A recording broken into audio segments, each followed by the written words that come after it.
नमस्कार, मैं परवेश बामल और आप देख रहे हैं स्टोरीज ऑन स्पॉटलाइट।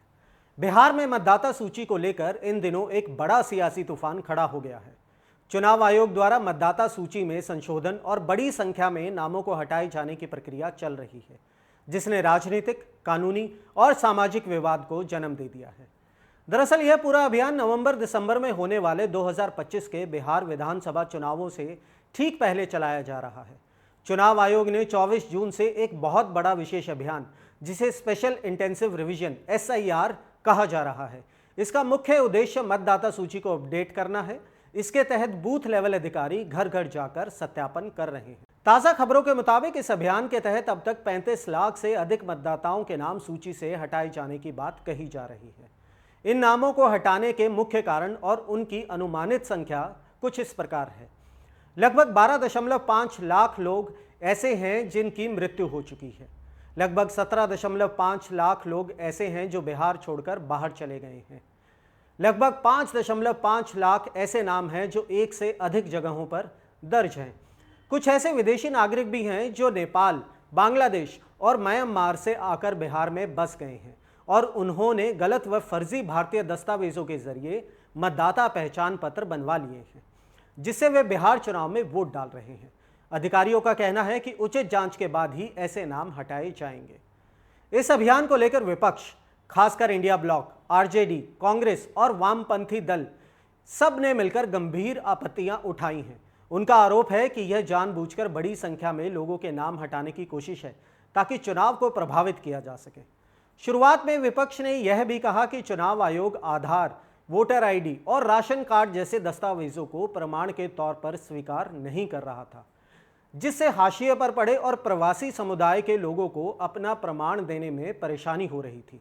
कांग्रेस प्रदेश अध्यक्ष राजेश राम ने दावा किया है कि 35 लाख नहीं बल्कि 3 करोड़ से अधिक मतदाताओं के नाम सूची से काटे जाएंगे। उन्होंने कहा कि बिहार सरकार के आंकड़ों के अनुसार राज्य से बाहर काम कर रहे पंजीकृत मजदूरों की संख्या लगभग 2 करोड़ है और 1 करोड़ से अधिक गैर पंजीकृत मजदूर भी बाहर हैं। कांग्रेस का मानना है कि इन सभी के नाम हटा दिए जाएंगे। विपक्ष का आरोप है कि इस बार बिहार में 7.6 करोड़ मतदाताओं में से कुल 2 करोड़ लोगों को वोट नहीं डालने दिया जाएगा, जिससे पूरा चुनाव पलट सकता है। विपक्ष इस अभियान की टाइमिंग पर भी सवाल उठा रहा है।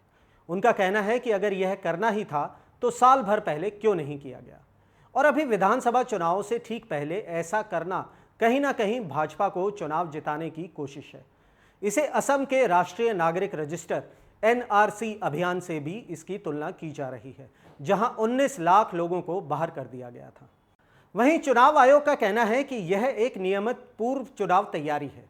इसका लक्ष्य पुरानी और गलत प्रविष्टियों को हटाकर मतदाता सूची को स्वच्छ बनाना है। आयोग ने यह भी स्पष्ट किया कि बिना उचित सत्यापन के किसी भी मतदाता का नाम नहीं हटाया जाएगा। आयोग के अनुसार लोगों को अपील करने का मौका दिया जाएगा। दबाव पड़ने और सुप्रीम कोर्ट की सलाह के बाद चुनाव आयोग ने दस्तावेजीकरण के नियमों में ढील दी है, जिससे अगर आपके पास डॉक्यूमेंट नहीं भी हैं तो भी फॉर्म सबमिट किए जा सकते हैं। यह मामला सुप्रीम कोर्ट तक भी पहुंचा। हालांकि सुप्रीम कोर्ट ने चुनाव आयोग को इस अभियान को रोकने से इनकार कर दिया, यह कहते हुए कि यह चुनाव आयोग का अधिदेश है। लेकिन सुप्रीम कोर्ट ने भी इस अभियान की टाइमिंग पर सवाल उठाए और 10 जुलाई को यह सलाह दी कि आधार, वोटर ID और राशन कार्ड जैसे दस्तावेजों को भी प्रमाण के तौर पर स्वीकार किया जाए। इस मामले में अगली सुनवाई 28 जुलाई को होनी है। अब 35 लाख नामों को हटाने का यह निर्णय कई कारणों से विवादास्पद हो गया है। सवाल उठाए जा रहे हैं कि 1 महीने के भीतर इतने बड़े पैमाने पर मतदाताओं की पहचान करना और उनका नाम हटाना कितना आसान था। विपक्ष से ऐसे भी आरोप लगाए जा रहे हैं कि शहरी उच्च जाति वाले क्षेत्रों में कम जांच हो रही है, जबकि मुस्लिम और दलित बहुल क्षेत्रों को जानबूझकर लक्षित किया जा रहा है। बूथ लेवल अधिकारियों के खराब प्रशिक्षण के कारण बुजुर्ग महिलाओं और दैनिक वेतन भोगी मजदूरों जैसे लोगों को दस्तावेजों की कमी के कारण परेशान किया जा रहा है। इस अभियान के राजनीतिक निहितार्थ गंभीर हो सकते हैं। चुनाव में अक्सर जीत हार का अंतर बहुत कम होता है, कई बार 500 से भी कम वोटों का होता है।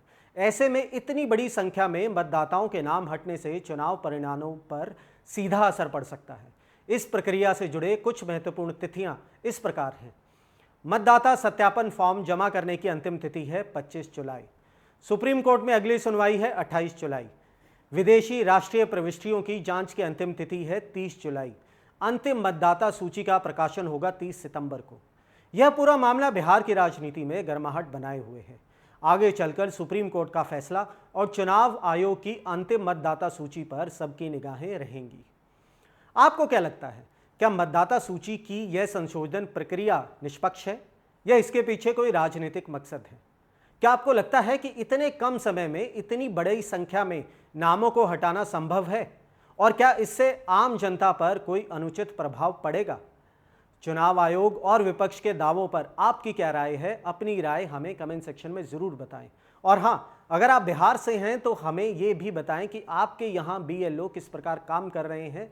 क्या ये पूरी प्रक्रिया निष्पक्ष है? जय हिंद।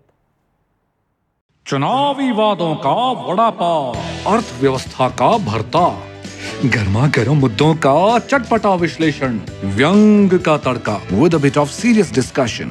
हर हफ्ते special episodes, stories on spotlight with Parvesh Pamil, only on Rapid Leaks YouTube channel.